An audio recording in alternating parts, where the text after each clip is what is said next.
آج رسول بخش پلیجو صاحب. السلام علیکم سر. وعلیکم السلام. مزاج بخیر ہے. دعا ہے. ٹھیک ٹھاک ہے. آپ کی دعا ہے الحمدللہ. آپ جب میڈیا پہ نظر آتے ہیں تو میں نے جتنے پروگرامز دیکھے ان میں آپ کو دیکھا بڑے اگریسو موڈ میں نظر آتے ہیں. مجھے بڑا غصہ ہے. مجھے بڑا غصہ ہے. کیوں؟ میں دیکھ رہا ہوں ساری ملک سے فراڈ ہو رہا ہے. ہسٹری جھوٹی, باتیں جھوٹی, عوام کے ساتھ دھوکہ, سارا دن صبح شام میں دیکھ رہا ہوں. میں وکیل بھی ہوں. میں جی مجھے پتا ہے. تو وکیل کی طرح میں جب دیکھتا ہوں جیسے کیسے جھوٹ بول رہے ہیں سارے لوگ, فراڈ کر رہے ہیں, ٹوٹل فراڈ ہے, تو مجھے غصہ آتا ہے. آئی کنفیس ٹو اٹ. میں اقبال جرم کرتا ہوں. لیکن آپ اس غصے کو نکالتے بھی ہیں. میں کوشش کرتا ہوں کہ اس کو جتنا دھیما رکھوں, لیکن ہم دیہاتی لوگ ہیں, ہمیں اتنا زیادہ عقل نہیں ہے کہ اس کو بڑے شائستہ اور بڑی دھیمی الفاظ میں پیش کریں. ہم تو جیسے بھائیوں میں بات کرتے ہیں, لڑتے مارشل لاء کے خلاف کوئی تحریک ہو یا کالا باغ ڈیم کے خلاف بولنا ہو یا جمہوریت کے حق میں بولنا ہو, آپ ہمیشہ آگے رہیں. میں بالکل رہا ہوں. میں ادب سے آیا ہوں. مجھ میں اور دوسروں میں فرق یہ ہے کہ لوگ ادب پڑھ کے گھر جا کے بیٹھ جاتے ہیں. آئی ٹیک اٹ ویری سیریسلی. میں کہتا ہوں اگر کسی نے کہا کہ لطیف نے کہا کہ ہم بھالا بڑے بھاگ رہے ہیں, اگر تم چیزوں پہ ایمان رکھتے ہو تو جاؤ ان کے لیے کرو. مجھے جو کچھ ادب اور دانش سکھاتی ہے, میرے دل میں فوراً خیال آتا ہے کہ اس پر عمل کرنا چاہیے. اگر وہ کہتا ہے کہ عورتوں کے ساتھ ظلم نہیں ہونا چاہیے تو میں کہتا ہوں بند کرو. میں کہتا ہوں شکایتیں مت کرو, لیٹس گو اینڈ فائٹ. بس یہ ہم دیہاتی لوگ ہیں. ہم جس چیز میں ایمان ہوتا ہے ہم کہتے ہیں کریں. That's a different. لوگ بڑی کتابیں وغیرہ لائبریریاں پڑھ کے اطمینان سے گھر بیٹھے ہوتے ہیں, لیکن ہمیں تو چین نہیں آتا نا. میں تو بے چین ہو جاتا ہوں. مثلا ابھی لڑکیاں چلیے اگر ہم آپ سے پوچھیں کہ آپ کا بچپن کیسا گزرا, اور بچپن میں بھی اتنا ہی غصہ آ جاتا تھا ناانصافیاں دیکھ کے؟ بالکل یہی تھا. میں جنگشائی یہاں اسٹیشن ہے حیدرآباد, اس کے درمیان میرا گاؤں ہے. وہ ویران سا علاقہ تھا, بارش نہیں پڑتی تھی اور پانی تو تھا ہی نہیں. اس ویران علاقے میں رہتا تھا. ہم غربت کے تحت الثری میں رہنے والے لوگ تھے, اور میرے والد صاحب پٹواری تھے اتفاقاً, ایک ہی گاؤں میں پٹواری, اور باقی سب لوگ غریب ہوتے تھے اور دودھ بیچتے تھے, گائے رکھتے تھے, اس کے دودھ بیچ کے گزر کرتے تھے. زمین ہوتی نہیں تھی, یعنی آباد نہیں ہوتی تھی. میں اس سے تعلق رکھتا ہوں, بالکل ہی دیہاتی اور عجیب غریب منظر تھا. تو اس زمانے سے میں نے جو کچھ دیکھا, میرے دل میں ایک زبردست ایک خواہش ہے کہ ایسا نہیں ہونا چاہیے. ہمارے ہاں مثلا میری ماں ہوتی تھی تو قاعدہ ہے ہمارا, دیور اور سسر اس کو پیٹے تو وہ نارمل چیز ہے. مثلا اگر شوہر بیوی کو پیٹا نہیں ایک دو مرتبہ تو اس کی معنی کہ نامرد ہے. اس کی ماں اس کو ٹوکے گی, یہ کیا کس قسم کے آدمی ہے. میاں بیوی اکیلے بیٹھ کے باتیں کریں تو سارے لوگ انگلیاں اٹھائیں گے, یہ کیا چکر ہے, what is this naan sense. اور رسول صاحب ابھی بھی ہوتا ہے, ابھی یہ عام طور پہ تو یہ ہوتا ہے. میاں بیوی کو آپس میں دوستانہ بات چیت کرنے کی اجازت بڑی مایوب سی چیز ہے. یہ کیا زنخواہ کے گھر میں بیٹھا ہے بیوی کے پاس, you are not suppose to talk. میرے والد صاحب جب امی سے کچھ مذاق کرتے تو لوگ انگلیاں اٹھاتے, یہ کیا طریقہ ہے, اس طرح بات کی جاتی ہے. تو میں اس ماحول سے ہے. اور پھر مجھے بچپن سے پڑھنے کی عادت رہی ہے. پہلے گلبہ کاولی کی, حاتم طائی کی, جو زمانے میں افسانے تھے, تو وہ افسانوں میں تو پریاں ہوتی تھی, خوبصورت لڑکیاں ہوتی تھیں. اور میں یعنی شروع سے حسن پرست رہا ہوں. اچھا. میدان, وہ پانی جب بہہ کے آتا تھا. عموماً سیاستدان بڑے کم یہ ایکسیپٹ کرتے ہیں کہ جی میں حسن پرست ہوں. میں بنیادی طور پر ایک دیہاتی ادیب ہوں اور لڑائی جھگڑا کرنے والا آدمی ہوں بچپن سے. دوسرے لوگ اپنے بچوں کو مارتے تھے, میں کیوں مارتے ہو؟ وہ کہتے ہیں بچہ تیرا ہے میرا ہے. میں نے کہا یہ بات نہیں, اس بچے کو کیوں مارتے ہو؟ یا گائے کو وہ پوچھتے تھے, میں کہتا گائے, وہ کہتا ہے گائے میری ہے. میں نے کہا میری کا سوال نہیں ہے, گائے کو کیوں پوچھتے ہو؟ میری طبیعت کچھ اس قسم کی رہی ہے. اچھا, تو گاؤں میں آپ کی تعلیم کا کیا سلسلہ رہا؟ میں ایک ملا, ہمارا میاں جی تھے, وہ 2 جماعتیں پڑھے ہوئے تھے, میں ان کے مکتب میں پڑھا تھا. اچھا.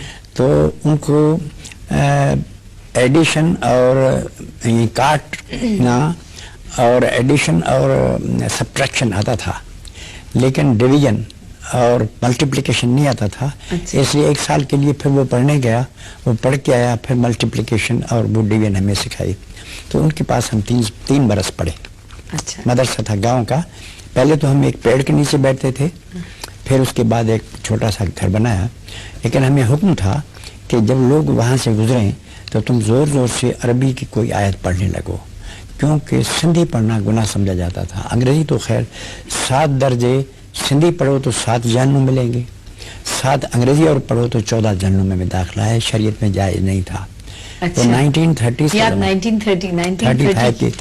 تھے, کیونکہ خلافت کا دورہ ابھی تازہ ختم ہوا تھا. مولانا محمد علی شوکت علی کی اماں اس زمانے میں گئی تھی, تو ترک موالات کا دور تھا. انگریزی مت پڑھو, سندھی مت پڑھو, عربی پڑھو, فارسی بھی نہیں پڑھو, عربی پڑھو. تو ہم زور زور سے کہتے تھے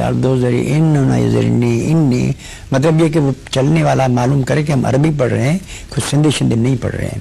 اچھا, سر ننگا, پھر وہابیت کا زمانہ بھی تھا, سر ننگا مت کرو, اپنے کزن سے بھی بات مت کرو, شریعت کے خلاف ہے. کھیل کھیلو گے تو وہ لہو و لعب میں شمار ہوگا, شریعت کے خلاف ہے. میں کہا کرتا ہوں کہ میری زندگی ساری غیر قانونی کام کرتے ہوئے گزری ہے, کھیلنا بھی. اچھا, اور سندھی کتابیں پڑھنا, داستانیں پڑھنا. اچھا, جو سفر آپ نے گاؤں سے اور اس چھوٹی سی آپ نے کہا پیڑ کے نیچے بیٹھ کے آپ پڑھتے تھے, وہیں آپ کی کلاس ہوتی تھی, یہ سفر لا گریجویشن تک آپ کو کیسے لے گیا؟ میں تیزی سے اپنی پٹریاں بدلتا آیا, تیزی سے. اچھا, مثلا ایک زمانے میں میری طبیعت یہ تھی کہ جو چیز اچھی ہوتی تھی میرے دل میں ہوتا ہے کہ میں وہ کروں. اچھا, لوگ اچھی چیزوں کو دیکھ کے کہتے ہیں کہ دیکھو کتنی اچھی ہے, میں دیکھ کے کہتا ہوں کہ یہ مجھے مل جائے, اچھا, یا میں کروں. تو ہمارے گاؤں میں مثلا ایک تھا کہ جموں بروہی ایک بڑا زبردست چور ہے, وہ کہیں سے بھی چوری کر سکتا تھا. اچھا, تو میرے دل میں خواہش ہوئی کہ میں جمعے سے بھی بڑا چور بنوں. تو میں نے اپنے چھوٹے دوستوں کو, ہم یہ بچڑے چراتے تھے, ہم لوگ اسکول سے جب فارغ ہوتے تھے تو ہم بچڑے چراتے تھے, گائے کے بچڑے ہوتے ہیں نا, تو اس کو ہم چراتے تھے, چرواہے تھے, ہم بچے تھے.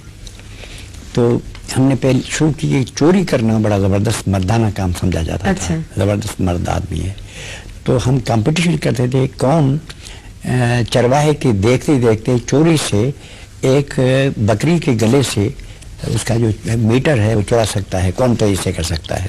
تو میں بس آپ کو سب سے لیتا تھا, وہ لوگوں کو ادھر غش دے کے چوری کر کے جاتا تھا. پھر ہم نے باقاعدہ چوری کتابوں میں پڑھی, جاسوسی کتابیں, تو میں نے کہا میں جاسوس بنوں گا. تو پھر جاسوسی اور چوری کو ملا کے ہم نے ایک گینگ اپنی بنائی کہ چوری کی جائے, لیکن اس آہستہ کے ساتھ as a matter of entertainment. اچھا, کمپٹیشن ہوتی تھی.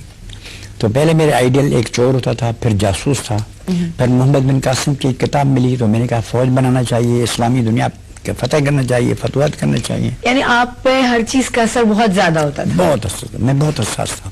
اچھا, پھر ہیرو بنے. مسلم لا کالج سے آپ نے لا کیا؟ جی جی جی. اس کے بعد آپ صحافت سے وابستہ رہے؟ جی جی. آپ اس سے بھی پہلے 5 سال جرنلزم کا کیریئر بنائے رکھا, اور نئی سندھ کراچی کا میں ایڈیٹر تھا. پھر آخر وہ آپ کا ایکسپیرینس کیسا رہا تھا؟ وہ زبردست تھا. میں ایک رپورٹر سے کسی کو دیکھ کے سوچا کہ اب صحافت میں چلا جاؤں یا کوئی کہانی پڑھ دیکھ کے صحافیوں کو دیکھ کے مجھے رشک ہوتا تھا کہ دیکھو یہ کیسے ہوتے ہیں, ہر جگہ جا سکتے ہیں. کراچی میں ہوتا تھا, تو میں نے پھر کہا کہ یہ زبردست بات ہے, صحافی جو کوئی کریں. تو میں نوائے سندھ میں کھوڑو صاحب کا اخبار تھا, اس میں میں اسسٹنٹ بنا. اچھا, لیکن میں ہر جگہ ایکٹیویٹیز کرتا تھا. ہمارے مولوی صاحب تھے ایڈیٹر, اس کو پتہ نہیں چلتا تھا, تو میں اپنی کاروائیاں کرتا تھا.